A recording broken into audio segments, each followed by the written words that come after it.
بسم اللہ الرحمن الرحیم۔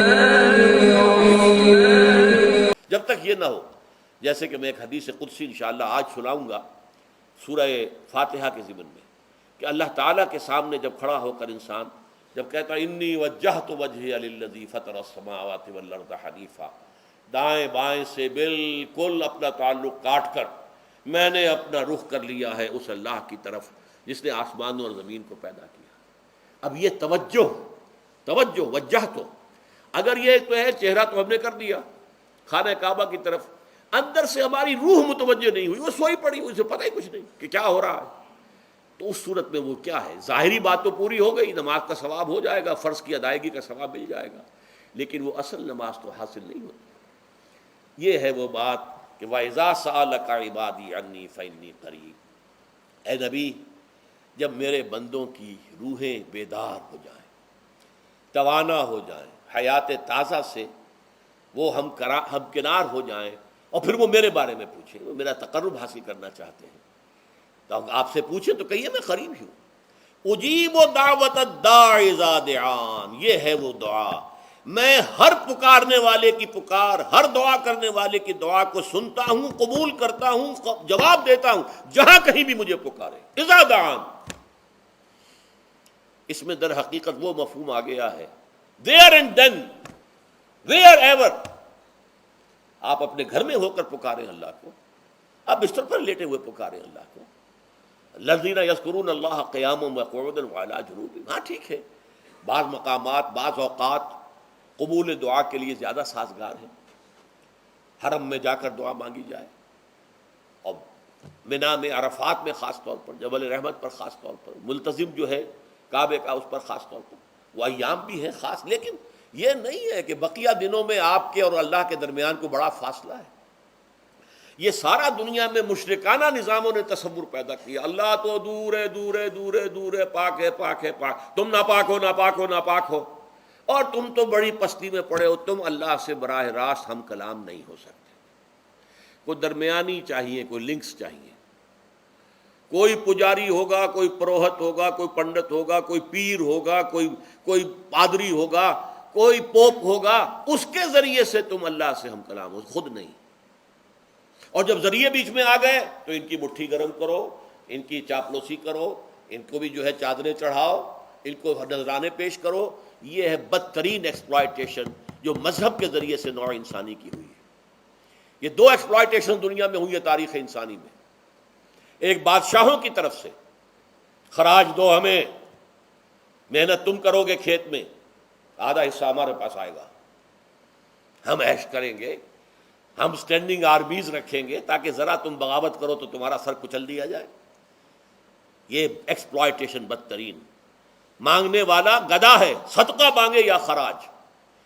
دوسری طرف ہم بادشاہ ہیں، ہم چندر بنسی سورج بنسی خاندان ہیں، ہم راجپوت ہیں، حکومت کرنا ہمارا حق ہے، اور یہ پنڈت پروہت جو ہے وہ بھی کہیں گے کہ ٹھیک ہے، نصف لی و نصف لک وہذا قوم جاہلون، یہ عوام جو ہے ان کا خون چوسو، ہمیں یہ نذرانے پیش کریں، بتوں کو آ کے چڑھاوے چڑھائیں اور تمہیں خراج دیں اور ٹیکس دیں۔ They are to be exploited, exploit ہو رہا۔ اسلام نے آ کر دونوں کا خاتمہ کیا، کوئی ملوکیت نہیں۔ زکوٰۃ ہے تو غربا کے لیے، بادشاہ کے لیے نہیں ہے، یہ تو غربا کے لیے، لہذا کوئی ٹیکس نہیں۔ نمبر دو، اللہ سے ہم کلام ہونے کے لیے کسی دربان، کسی جو ہے پہرے دار کی مٹھی گرم کرنے کی ضرورت نہیں، جب چاہو ہم کلام ہو جاؤ۔ دل کے آئینے میں ہے تصویر یار، جب ذرا گردن جھکائی دیکھ لی۔ یہ تو تم ہماری طرف متوجہ نہیں ہوتے، ہم تو ہر وقت کہتے ہیں، ہر شب کو آخری لمحات جو ہیں، آخری جو گھنٹے ہیں رات کے، سمائے دنیا تک ہم نزول فرما لیتے ہیں تمہارے لیے، اور پکارنے والا پکارتا ہے، حل بالمستغفر فاغفر له، ہے کوئی استغفار کرنے والا کہ میں اسے بخش دوں، حل من سائل فاعطیہ، ہے کوئی مانگنے والا کہ میں اسے عطا کروں۔ تم ہی سوئے رہتے ہو، انٹا غفیر رہتے ہو، تمہیں ہماری طرف توجہ نہیں ہے۔ اگر ہماری طرف متوجہ ہو جاؤ تو جیسے کہ اقبال نے کہا کہ میرے لیے یہ دربان جو ہے، پیران کلیسا کو کلیسا سے اٹھا دو، کیوں خالق و مخلوق میں حائل رہے پردے؟ اور یہ میں نے کئی مرتبہ بیان کیا ہے، ہمارے ہاں وہ پی پی پی جو جماعت بنی تھی ایک، اب اس میں 2 پییں اور ایڈ ہو گئی ہیں، پی پی پی، پھر وہ پیٹریٹ، اور اس سے آگے اپنی پہلے پارلیمنٹیرین کی پی آ گئی اور پھر پیٹریٹ کی آ گئی، 5 پیز ہو گئی۔ اسی طرح گنتی ہے ہندوستان میں پنڈت، پروہت اور پجاری، 3 پے تو یہاں تھی، پیر ایران کا پیر، اور پوپ اور پادری، یہ سب پے سے شروع ہوتے ہیں الفاظ، اور یہ سب در حقیقت جو ہے شروع ہونے والے الفاظ، یہ در حقیقت انسانوں کی بدترین ایکسپلائٹیشن کا ذریعہ ہے۔ وَإِذَا سَأَلَكَ عِبَادِي عَنِّي فَإِنِّي قَرِيبٌ أُجِيبُ دَعْوَةَ الدَّاعِ إِذَا دَعَانِ فَلْيَسْتَجِيبُوا لِي۔ ہاں ایک تقاضا ہے، لیکن اس سے پہلے یہ بات سمجھ لیجئے، میں اس آیت کو میگنا کارٹا جسے کہا جاتا ہے حقوق انسانی کا سب سے بڑا چارٹر، میں اس سے کہیں بڑا چارٹر قرار دیتا ہوں کہ اللہ کہتا ہے مجھ سے ہم کلام ہونے کے لیے کسی واسطے کی، کسی وسیلے کی کوئی حاجت نہیں، جب چاہو مجھ سے ہم کلام ہو جائے۔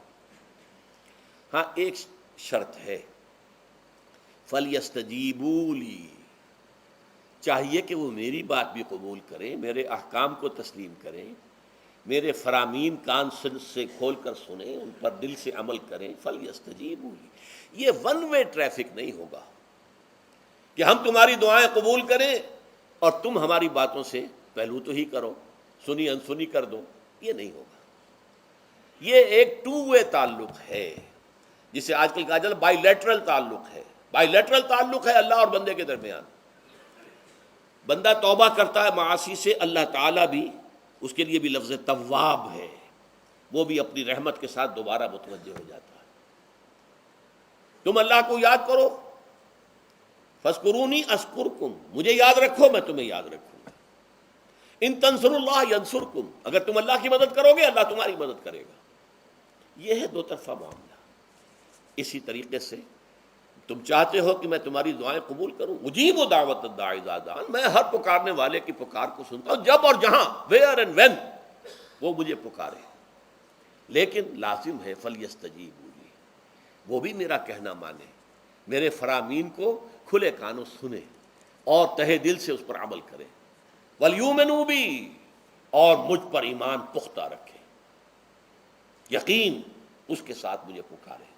لعلہم یرشدون، اب یہ سب سے بڑا لفظ آ گیا تاکہ انہیں رشد حاصل ہو جائے۔ رشد، فوز، فلاح، رشد، یہ کئی الفاظ ہیں، فوز فائز، فلاح مفلحون، رشد راشدون، اور یہ لفظ استعمال ہوا صحابہ کرام کے لیے سورہ حجرات میں، اولئک ھم الراشدون۔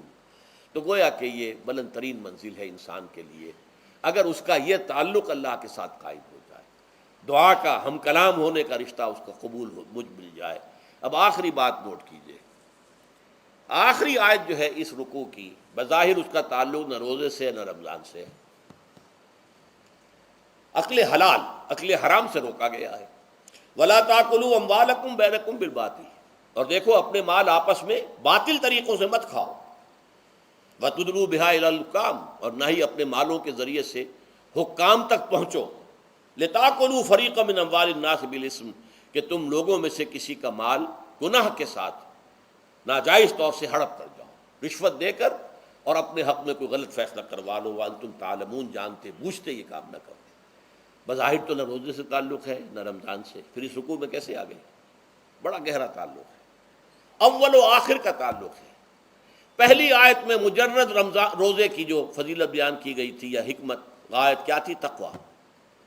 یہ تقویٰ کا معیار ہے۔ تقویٰ جو ہے ظواہر کی بنیاد پر نہیں ہے، اگرچہ ظاہر بات ہے کہ ظواہر بھی دین کا حصہ ہے، حضور کی وضع قطع اختیار کرنا یقیناً ایک نیکی کا کام ہے، ہر چیز میں حضور کے نقش قدم پر چلنا، لیکن یہ ظواہر پر نہیں ہے طبقہ، تقویٰ دل میں ہو۔ التقویٰ ہا ہونا، التقویٰ ہا ہونا، التقویٰ ہا، 3 مرتبہ حضور نے اپنے سینہ مبارک اور قلب مبارک کی طرف اشارہ کر کے فرمایا تقویٰ یہاں ہوتا ہے، تقویٰ یہاں، جب یہاں ہوگا تو پورے وجود میں سرایت کر جائے گا۔ لیکن اس میں اہم ترین بات کیا ہے؟ عقل حلال، جو مشکل ترین کام ہے، حرام کا لقمہ نہ آئے۔ ورنہ جیسے کہ کہا گیا ہے دعا کے بہترین مقام پر پہنچ گئے ہو، حرم کعبہ کے ملتزم کے ساتھ چمٹے ہوئے ہو اور دعائیں کر رہے ہو، اب اس سے زیادہ دعا کی قبولیت کا کون سا وقت ہوگا؟